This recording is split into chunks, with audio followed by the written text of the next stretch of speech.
Good afternoon. By a show of hands, who here has heard of ANCSA, or the Alaska Native Claims Settlement Act? This act was put through by Congress on December 18th of 1971.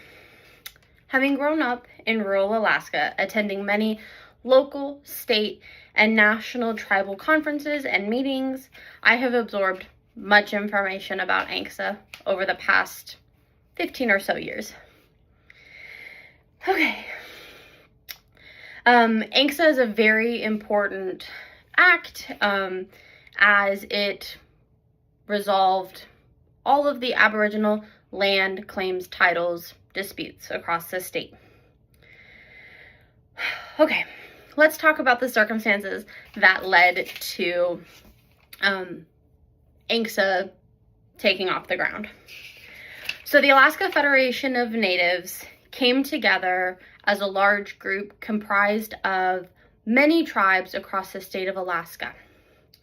They came together to be one, to go to our government, our federal government, and say, hey, we need to solve this because you're trying to take our land and it's not really yours to take.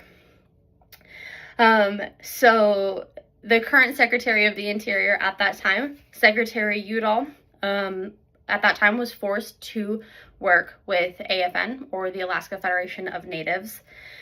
In working with them, a land freeze was put into place, which meant that there could be no buying, selling, trading of those lands until the Aboriginal land claims were solved.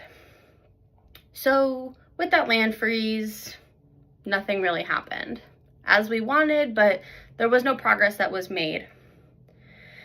Then came the discovery of oil. Once the discovery of oil happened, there was added pressure from oil companies, environmentalist groups to say, hey, you guys need to solve this Aboriginal land claims title. So with that added pressure, the Secretary of the Interior was forced to move pretty quick. Because of that added pressure, that sort of forced negotiations forward. There were many negotiations being had, most through the delegates of AFN and representatives at the state and federal level. Through those negotiations came a $962 million payout for a total of 44 million acres. That was ANCSA. So ANCSA was the act that came together and said, all right, here's the payout, here's the acres, and now that you've got those 44 million acres, let's divide it among 12 regional for-profit corporations and approximately 200 tribal corporations as well. These regional corporations were for-profit, so their goal was to make money. So that division of the $962 million went to kind of help get them going and off the ground. Each region had its own ability to manage the surface and the subsurface rights and what's the word I'm looking for? The lumber, the timber, the oil, those resources. So with the formation of those 12 regional corporations came many diverse business opportunities. Some of our corporations, like Koniag Native Corporation from my region, they do timber harvest and sale.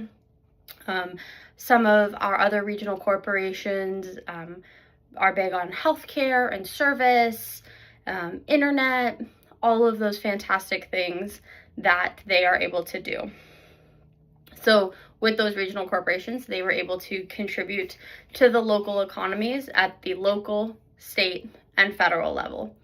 The money that is made off of the resources from those 12 individual regions is shared among all of the regional corporations. Sometimes it's about 2 or 3% that is shared with the other corporations. Many jobs have come from this, and it has been pretty good for the local Alaska economy as well. Okay, so with that, I hope that your brains are not mush and that it has all made sense to you in this short time that we have been together. So, we reviewed how AFN, sort of paved the way for the corporation, or for ANCSA, and then how the creation and implementation of ANCSA has helped boost Alaska's economies in the areas.